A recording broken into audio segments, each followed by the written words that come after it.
Newcomers to the city of Santa Clarita find a thriving suburb of 150,000 people, 200 in the whole valley, but the numbers are deceiving. To those who've been around a while, like tonight's guest, Santa Clarita is still a small town and everything is very personal.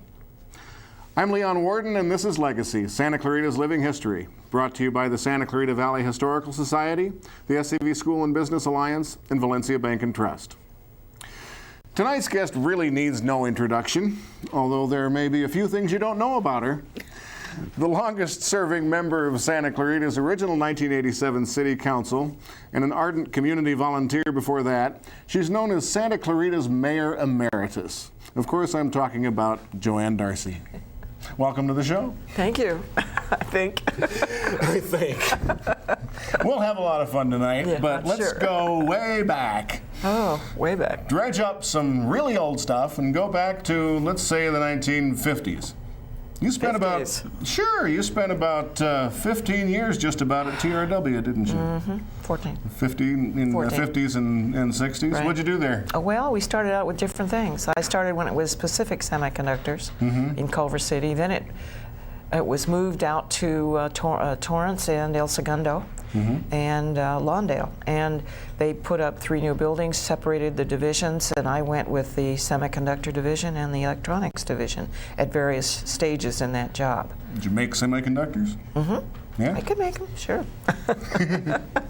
I used to cut them up half, too, and dissect them and do readings on them. And then we got the Minuteman program, and I took great care. We do 90-day readings and sometimes 6 months. Well, I said a minute ago that there were some things that people don't know about you. That's an example of one. Then I went to developmental lab, and then I went into the quality control division, and then went into executive. I went to college I worked at night, and then went to college during the day when I could, and then when I changed roles and worked during the day. What did you study in college? Executive stuff, administrative, public affairs and administrative assistant job. I guess that was what they'd call it today. I kind of was a jack of all trades. I did everything that came up or they asked me to.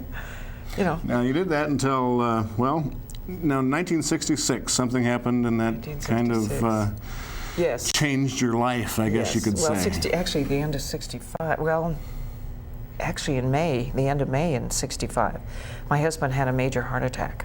Major. That's Curt. And yes, Curtis. And he had to go on medical leave and then couldn't go back to work at the job because he did partly sales. And that means getting in and out of your car 150 times a day or more. And it was too much strain on his heart. Now he worked for Budweiser, right? He worked for several breweries. Meyer Brewing, I think, was the first one. And then he was with Pabst Blue Ribbon and then went on to Budweiser, which he really preferred. Now, you ended up coming out to Acton then, 1967. He did? Yes, Why Acton? I was still working, and I had to go to work during the day, and he was getting kind of bored at home, and he wanted to go see this friend of his in Acton that used to be the fire chief in Culver City. Okay. So we knew him as a neighbor in the next block, and his children used to play with mine, and they had a nice pool, so we shared that once in a while. And he went up there, and he got the opportunity to meet the former owner of what was the 49er Saloon. And he had put it up for sale. It had been closed for about a year and a half. And Keith was always dabbling, that's the fireman, the ex. Right. He was dabbling in real estate, so he was trying to make my husband a deal he couldn't forget, I guess he did, because my husband was gung-ho on buying it. And he thought it would give him another job to do, not real drastic, but he could do something else and be the owner of a bar. Running a bar, running your own business was something else to do that wasn't too demanding? Yeah, well, the demanding part was my end of it, chief cook and bottle washer. I never knew I'd get into that. You left TRW then? Yes, I did. I retired too early because I didn't ever get a pension out of it. But I had to. I couldn't do that drive. I tried it 3 months and it about killed me. You moved out to Acton. Yes. And I understand that the 49er, well, now I guess it's been renamed Sutter's Mill. Yeah. Again. We named it Darcy's 49er Saloon. That's the original name. Now, the building that's there now, that's the one that's got the Sutter's Mill sign on it. Right. That was the same building that that was Darcy's 49er. Right. But You were telling me that that wasn't always the original 49er? No, it wasn't. They had a little bar in front in the old days. It was well over 100 and some years old. And an old-time basement downstairs. We used to take our supplies and put them down there. And it... The building had a basement in Acton? Yeah. And it was a little two-bedroom, small house. Made a good real estate office later, too, but we lived there, my husband and I, and two of the children. And the other two, we rented the house next door because they were in high school. And So the original 49er from 100 years ago or whatever was now a house, and you lived in it? Okay. We had to fix it up and fix the bar and the restaurant up severely because it was a mess. Been down for a year and a half. Yeah, but it was, you know, they had bikers in there. I guess they'd had a blast party and they rode all over everything and literally ruined everything too, I guess. So we had to fix it all up. So you and Darcy, his friends called him Darcy. I remember those days. Yeah. You and Darcy ran the place together. Yourselves. Did you have employees? Or? Oh yeah, sure. Yeah. At one time we had 6 employees. Really? Yeah. So it was a restaurant at the same time? We started out that way. It was, you know, people were used, they didn't have a place to go for breakfast. So we started opening at 8 and then stayed open. It got later and later because they wanted to come in. We had a night shift going up in Palmdale. They came down there to drink, the ones that lived in Acton. And we couldn't get them out of there before 2 a.m. So we decided we'd just keep that the hours for a while. Would you work 7 days a week?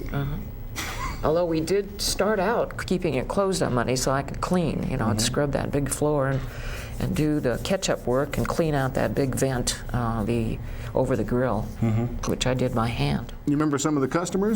Oh yeah, I remember old Tom with the white beard. And old Tom was a character. He'd be the first one in there in the morning and the last one out at night.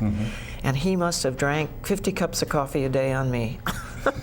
But he could tell you stories, and I wish I had, you know, my steno pad and could take them down because they were very interesting. He used to be in an old mining building, a little old shack up in the hills, but finally decided to put together what he could, and he bought a little mobile unit, single thing he dragged along with his car, and that's where he stayed, on my parking lot for years. Turkey races. Turkey races. Well, we didn't have turkey races. We had turkeys carried in the parade. The little old ladies would come out with their turkey on a leash and carry, and they'd dress them up with little bonnets and things and strut down the street on July 4th. But I heard something about a turkey war. Oh, we had a turkey war, yeah. What was that? We got into a kind of a hissing match with Dick Whittinghill on the radio station, and he was big in those days, and he covered all of that Santa Clarita and Antelope Valley area on the radio. And he started out, he talked about Acton, and he said, "Who ever heard of Acton? Where in the hell is Acton?" And so that started it. Some of the guys, some of the old women and men were, yeah. And just like the old, remember the old bumper stickers for Saugus? Yeah. Where in the hell is Saugus? Yeah. Right next to Newhall, eat turkey. That was a while ago. Yeah, I remember that. I had one once. I lost it since. No, sorry, the turkey war. The turkey war, yes. We got into this hissing match with the radio commentator, and he was famous. And he said, "Let's go down and we'll have a war, but it'll be, at the end, we'll kiss and make up, you know. And you have to figure out a gift to give me, and we'll figure out something to give you, and we'll have a regular war." So we lined up some old tanks we had, and an old cannon we bored. And they all came out and dressed up in their old uniforms from the service and came marching down the street. Oh, it must have been around 400 people doing it. And it was a gas. They built this big stand for him to get onto, and then they lifted me up. And I was supposed to be President Peanuts, representing the woman form of it. And I had on these old overalls and peanuts around my head and this straw hat. And we carried on a conversation. And then they started fake shooting, and then the Air Force Condors came over. And it was a riot. It was really funny. Who won the war? It was a draw. It was a draw. Yeah, and then we went for a peacemaking effort. We went and buried the gold-plated horse road apples and buried that and turkey bones. Gold-plated horse apples? Okay. We sprayed him with gold. That was our peace offering to him. And he gave us a peace pipe, an old peace pipe he had, and we buried it in the ground, and it's in the lot next door. Buried it too? Yes. Still out there? The whole thing, it must be. But it was fun. It really was fun. I mean, cute. Was there filming that used to go on there? Yes, we did a lot of films, especially in 1969 on. We did Barnaby Jones series, the $6 Million Man, the FBI story. We did a lot of the $6 Million Man. Got to meet all the stars. They came in and had a little tippy-too and with us, on us. And Efrem Zimbalist Jr. was just an absolute prince. He was a wonderful man to talk to. Oh, and we had a lot of other history too. We had the ceremony at the cemetery every Halloween. These psychics would come in, come in, and psychics will line up to get in there and get the vibes, and they'd sit in a big circle and they'd all meditate, and people came around for miles to see that. They'd watch them. Did you see any manifestations? Or no, I never saw any. I'm too busy working. Too busy working the bar, getting people primed up to go see them. The visions. Excuse me. Yeah. Any other memories stand out in your mind about Acton? Oh yeah, we'd get snow about 6 days a year there, and I remember once we had snow 3 days in a row.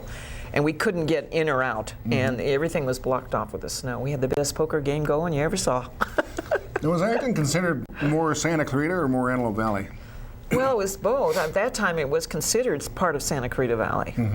And then that was changed later, in the mid-'70s, I believe. Now, this is coming on the time when you ended up selling the 49er. Yes, why'd you get out of it? Famous shootout. Yes, we had a surprise attack by the Vagos group, and they had a run-in with the local gasoline owner, and he didn't give them gas or air for their tires. Didn't like bikers, and he made no cover-up about it at all. Ordered them off his property. Didn't even want to give them gas, and they didn't forget it. They came back that night, and it was Saturday night. And that was the night we had the Western bands, Friday and Saturday night. We had the Western bands. This was in December of 1972, I think, right? Yeah, December 2nd. And we had just finished the decorations up in the ceiling and everything for Christmas. I had the tree up even early. And then they came all in. There was 27 of them. And they were dressed like you and I with their women. And were looking for Tommy Driscoll. And they found him sitting at the bar. And they went over and talked to him and asked him to come outside with them, and he wouldn't go. And he just said, "Leave me alone, I don't like bikers, just get off my back." So they went to the back of the room where the pool table was, and they were talking about it. Well, his friend was in the restaurant that night, and he was an ex-sheriff from Arizona, tough guy, big guy. And he had some words with the bikers that came up to his table. An argument ensued, and they told him he couldn't leave, and he had his wife with him. He said, he got up and he said, "My wife is going, and I'll follow you soon, Susie," something like that he said to her. And they said, "No, we want to talk to you." Well, he sat down again, and then I don't know what the biker said to him, but he got up abruptly, and it scared him, and then we heard a crash. And they took one of the beer steins and hit him over the head with it. And it was a heavy bottom, and he didn't flinch. He didn't even move. But the guy that was sitting at the bar that owned the gas station had a antique pistol in his belt, and he pulled it out and shot in the floor, saying, "What do you think you're doing? Get out of here, you scum," stuff like that. And then it started. All hell broke loose. We saw more guns and knives that you ever saw so quickly in your life. And it got scary. Panic broke out. I couldn't get the people to calm down. We had both the front door and the back door open. My husband had run around quickly to do that. But they pulled our phone out behind the bar and the payphone in the front, so we couldn't get help that easy. And the bikers did not want to hurt customers. They just wanted that Mr. Driscoll. Right. And they made that very clear because he was one of the first that they shot at, and then the ex-sheriff they shot at. And then a couple customers got ricochet bullets from the beam ceiling, came down and went through one of their arms, and one got it through the fingers. And then there was another man hit, just a light graze, fortunately for him. 5 people were injured. 5 people. And one man took... Nobody died? No. One man was temporarily paralyzed, though. That was the ex-sheriff. He was paralyzed and went on full disability and everything. And the insurance company came around and told me that they were hauling him back into court because he was committing a fraud by lying about his injury. that he was able to walk, and they took pictures of him in his backyard playing basketball with his kids, things like that. So that's how he ended up. The others all recovered. Tommy was still living there with his gas station when I moved away, and then I heard he later retired in Northern California. Business died after that. Oh, it was terrible. We lost a lot of business. Like one waitress stayed with me until she'd stay until 7 o'clock at night. And then I'd do it, Darcy would come in and we'd try to keep it open until 9. But then what saved us, I got the linemen that used to come through there and do the overhead power lines. They were putting in those lines for LA City. They got a renewal on their contract. They came back and they were marvelous tippers and good spenders. I mean, but they wanted in the contract that I would feed them 3 times a day. So back to being open 7 days a week.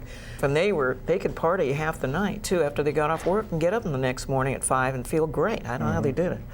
You did sell or get out of yes, the 49er? Yes, we sold it. Anyway. We lost on it, but I had to get away. Darcy had after the shooting, he had a heart attack again. Really? From his original one that put him out of work. And then he got cancer. They discovered cancer of the prostate, or thought he had it. They did operate and found they had none there. But all those things took their toll on him. And then when I put it up for sale, it almost split our family in half too, because the one son went and joined the Air Force at that time. That was Gary, the oldest. And then the others were trying to help me what they could. But after the shooting, we were doing shotgun patrol in both of our houses and in the restaurant. And that was a nightmare. I mean, I was a nervous wreck, I'll kid you not. Well, you found some peace a little further to the southwest. Right, yes. I was asked to be considered for assistant manager of the Chamber of Commerce. At that time, it was Newhall-Saugus-Valencia Chamber. Dick Millar was... Dick Millar was their president coming in. Walt Black was the outgoing president. Okay. And I met everybody. Now, was Jerry Ann Bowman working there? She was, but then left right away. And another girl came in. I can't even remember her name now. But she was doing secretarial work, and that's what I did there to start with. But then, had I looked at the budget, I'd realized we were almost broke. So then you have to really get into it with fundraising, trying to get new members, and that's how you did it. How many members were there when you got there? When I got there was about 70. When I left, there was about 240. Which, in those days, it was good, you know, for that. Sure. And then they started upping the dues and got more high power. But I brought in the early days, I brought in some of the big ones. How long was it before you worked your way up to the executive director The next year. position? Yeah. They didn't pay a lot of money in those days, and there were no benefits. So I think I was as lucky to get it. They thought, you know, they were giving me the best deal they could, and they did. I mean, it wasn't. I had some money left from the bar, so we didn't go into buying a house right away. Was the chamber in the Pardee House at that time? Or? When I first went to work, it was in the Plaza Posada in the second floor office. Okay. Plaza Posada on Lyons Avenue. It would have been new. Yeah. And then Dick Millar heard that the Boys Club was going to be up, and that he went, talked it over with me. We went over and talked to them to get it for $1 a year if we would fix it up. Well, I started raising money, getting people interested in it, and we did pretty good. I think I raised about $15,000, which was pretty good in those old days. Sure. And so we got the Veilleuses and some other people that would come and do some part-time painting and we had the roof done by a company, and then Veilleuses put in the carpeting. They even provided it. They were real good people. And then Darcy rebuilt the kitchen into more like a bar because we were doing mixers there then. Of course, you know, I had to start a mixer there. First mixer I had was a rock mixer. That was a blast. It really was. A rock mixer? A rock mixer. Everybody had to bring a rock or you couldn't get in. And we had all sizes of rocks because I wanted to put something in the landscaping in the front. This That's like Rock Band. Yeah. We had a few of those. But, you know, believe it or not, we had the old timers. Merle Haggard sang a few times free, just walked in and took over. And we had our band, the Jameson Band was our regular hired band. And we had a couple of old timers from Santa Clarita there that came up to sit in and didn't charge us anything, just wanted to be part of it. And it was fun. It really was. You stayed there till about 1980. No, not up in Acton. No. No, the chamber. Yes, With the and chamber. that was another opportunity. My life has been full of those things, I guess. And I got to meet Mike Antonovich when he was running for office. And I was chairman of the Public Affairs and Legislative Committee, and we were trying to train people about legislation because a lot didn't even know what it meant. But the chamber in those days was more like a quasi-government. Nobody else had any knowledge or power, I guess, to do very much. Right. And so we got different people to come to that and talk about things that legislative affected. We got the legislators, that's for sure, and they were all nice, you know, all through that time. But Mike met me. He came to one of my forums for the legislative thing, and I made it funny. Consumer Affairs was part of that too, and I made it funny how you could get taken, and I'd say right, and it was wrong, of course, dead wrong. And people were agreeing when I said no, all of those are wrong. You know, we made him laugh, and Mike liked that. And then he called me. Oh, and then he came out a couple more times, and Connie, I knew Connie, and she said, well, you should take him around and introduce him if he comes out. And I did that with Baxter Ward too, and he was running again. Mike was running against him. I didn't want to get into that battle, but you know, you're courteous. You should be courteous anyway, and I did that. And Mike liked the area, he liked the people real well. And he called me the Saturday after he got elected and asked me if I'd consider working for him. He'd like to interview me, and they had a couple people down there. I was just ready to go on vacation. I hadn't had one for ages, and we did. I gave it up, and I went down with my husband's consent to be interviewed. And he interviewed me for like 2.5 hours. It's supposed to be like, she said, oh, it wouldn't be more than half an hour. Right. He asked me everything. Everything about the community, about the people. And the gal that was doing a lot of the interviewing too was later his chief deputy, Kathleen Crow. And of course, Mike was a Republican. He'd been in the Assembly. Yes. You'd been involved in Republican Party stuff. Yes, from Culver City, a little bit, not major stuff, but I got involved when we moved to Acton a little bit more, because you know you get to know everybody, and the legislators would all come in the restaurant, you know, and they'd have coffee or have a piece of pie with us, and he was just like old folks having your relatives over for dinner. Yeah. It's that comfortable. How popular was Mike here, you know, back then in the early '80s? I mean, was your job kind of to be his voice and? No. Oh, you mean when he got elected? Yeah. Oh yes, I was his right-hand person out here. I mean, I'm the one that covered the forums and the busy meetings that he couldn't make. I even got in some political debates, which I didn't want at all, but his chief deputy didn't show up, so I had to take him on, and I got blasted a few times, but we learned. What was it like in '87 when Cityhood came along and you decided to run for city council? Was that ever a conflict between city and county?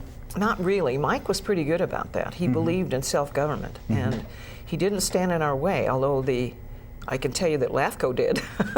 As we all have the scars for that. But, and maybe we were a little bit too mouthy or too forceful in those days when we met with them, but God, we were fighting for, you know, our own out here. Yeah. And we knew approximately how much money was being sifted out of this area that we should be spending with getting things the people needed out here. And that's what we did, or tried to do. You know, we're almost out of time, and I want to get to a couple of things where you've been involved in so much, in starting the wine auction to help the senior center, Still doing and it. the Meals and Wheels program, right? And Domestic so many violence. things. Friends of the libraries out here. You've had the Canyon Country Jo Anne Darcy Library named for you and opened in 2001, or did it open this year? 2002? I can't remember. But a few months ago. Western Walk of Stars in downtown Newhall. And that's another one that was started, right, way back from scratch to have our own Western You started that walk. with Milt Diamond. Right. Yeah. Yes, and Judy and Bob Martin and Virgil Saunders were the top, and then there was a Jim Ory involved too. Right. And of course Cliffy Stone. Cliffy Stone is the one that really got us some good PR in the beginning throughout the other areas. I think it was not just 1980, right? in the 81. When it started 81 was 81? our first program.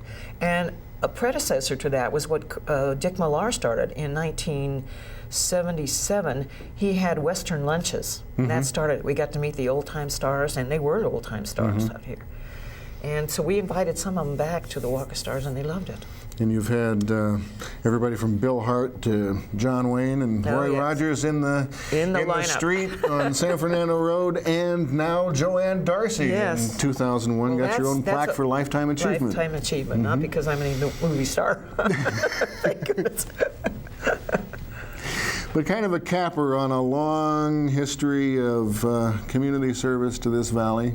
Yeah, but I loved it. 14 years on the city council, longest serving person, just April 23rd, 2002, not too very long ago, was the adios from the city council. Last week.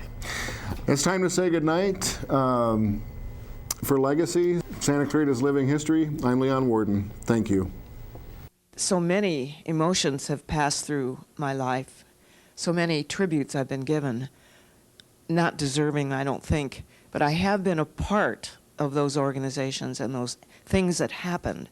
And when I look at our city today, I realized what a great thing happened when we did become a city. It is nothing but great. All the people that came with us and stayed with us time and time again, followed us to meetings, demonstrations, giving work on their own for thousands of hours from our volunteers. I do love you all. You're part of my life. You're part of me. And I want you to feel that way about your city, because that's what it means. It's a love. It's a love affair for people. And it'll always be like that if you continue to help.